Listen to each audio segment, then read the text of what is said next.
ही गोष्ट आहे 17व्या शतकातील, जेव्हा महाराष्ट्रातील एका छोट्या गावात श्रीपूर नावाच्या गावात राजा सत्यवीर नावाचा एक ताकदवान पण अहंकारी राजा राज्य करत होता. त्याच्या राज्यात भरभराट होती, पण त्याला माता वैष्णोदेवीच्या चमत्कारांवर विश्वास नव्हता. श्रीपूर गावात वैष्णोदेवीचं एक जुनं मंदिर होतं, जिथे दरवर्षी खूप भक्त यायचे. मंदिरात एक अद्भुत ज्योत होती, जी कोणत्याही तेलाशिवाय किंवा वातीशिवाय नेहमी पेटलेली असायची.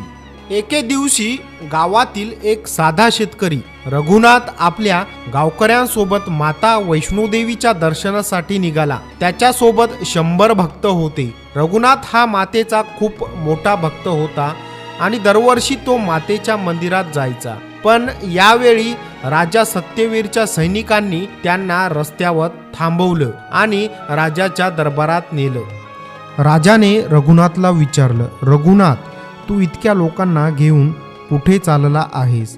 रघुनाथने हात जोडून विनम्रपणे उत्तर दिलं, महाराज, आम्ही वैष्णोदेवीच्या दर्शनासाठी जात आहोत. माता आमच्या मनोकामना पूर्ण करते आणि तिच्या मंदिरात एक चमत्कारिक ज्योत आहे, जी कधीच विझत नाही. आम्ही तिच्या दर्शनासाठी दरवर्षी जातो. राजा विश्वसिंह हसला आणि म्हणाला, ही वैष्णोदेवी कोण आहे आणि तिच्या ज्योतीत काय खास आहे? जर तुझी भक्ती खरी असेल तर तुझ्या मातेला माझी परीक्षा देऊ दे. मी तुझ्या बैलाची मान आणि शेपटी कापतो. जर तुझी माता खरंच चमत्कारिक असेल तर ती तुझ्या बैलाला पुन्हा जिवंत करेल.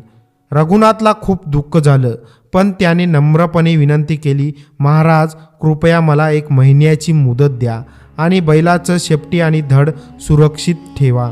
राजाने त्याची विनंती मान्य केली आणि रघुनाथला मंदिरात जाण्याची परवानगी दिली. रघुनाथ आपल्या ताप्यासह वैष्णोदेवीच्या मंदिरात पोहोचला. तिथे त्याने स्नान, पूजा आणि रात्रभर जागरण केलं.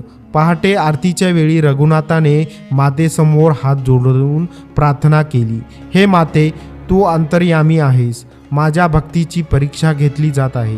कृपया माझ्या बैलाला पुन्हा जिवंत कर आणि माझी लाज राख. रघुनाथच्या खऱ्या भक्तीने मातेचे हृदय पाजरलं. मातेच्या कृपेने तो बैल पुन्हा जिवंत झाला. हे पाहून गावकरी आनंदाने नाचू लागले. ही बातमी जेव्हा राजा विश्वसिंहापर्यंत पोहोचली तेव्हा तो थक्क झाला. त्याने आपली सेना घेऊन मंदिराकडे प्रस्थान केलं, पण त्याच्या मनात अजूनही शंका होती. त्याने सैनिकांना मंदिरात पाणी ओतायला सांगितलं, जेणेकरून ज्योत विझेल. पण मातेची ज्योत तशीच तळपळत राहिली, अगदी पाण्याच्या मधोमध. हा चमत्कार पाहून विश्वसिंह नावाचा अभिमान गळून पडला. त्याला मातेच्या शक्तीचा आणि भक्तीचा खरा मार्ग समजला. त्याने मंदिरात 50 किलो सोन्याचा क्षत्र अर्पण करण्याचा निर्णय घेतला. पण मातेला त्याचा अभिमान मान्य नव्हता. त्या सोन्याचा क्षत्र काळ्या धातूत बदलला. आजही तो क्षत्र मंदिरात पाहायला मिळतो, जो मातेच्या चमत्काराची आणि भक्तीच्या सामर्थ्याची ग्वाही देते. नाविन्यपूरच्या मंदिरात आजही ती ज्योत बिना तेल आणि वातीशिवाय जळते. वैज्ञानिकांनी त्या ज्योतीमागचं रहस्य शोधण्याचा प्रयत्न केला, पण त्यांना काहीच सापडलं नाही. मंदिरात दरवर्षी लाखो भक्त येतात आणि मातेच्या दर्शनाने त्यांच्या मनोकामना पूर्ण होतात. काही वेळा ती ज्योत गायब होऊन जवळच्या नदीत पाण्यावर तरंगताना दिसते आणि भक्तांना पाण्यावर दर्शन देते. मित्रांनो, खरी भक्ती आणि नम्रता यांच्यामुळे कोणताही अभिमान टिकत नाही. मातेच्या चमत्कारापुढे सगळं विश्व नतमस्तक होते. जिथे आपली बुद्धी संपते तिथून मातेचा चमत्कार सुरू होतो. मित्रांनो, जर ही कथा तुम्हाला आवडली तर लाईक करा, चॅनलला सबस्क्राईब करा आणि कमेंटमध्ये जय माता दी असे कमेंट करा.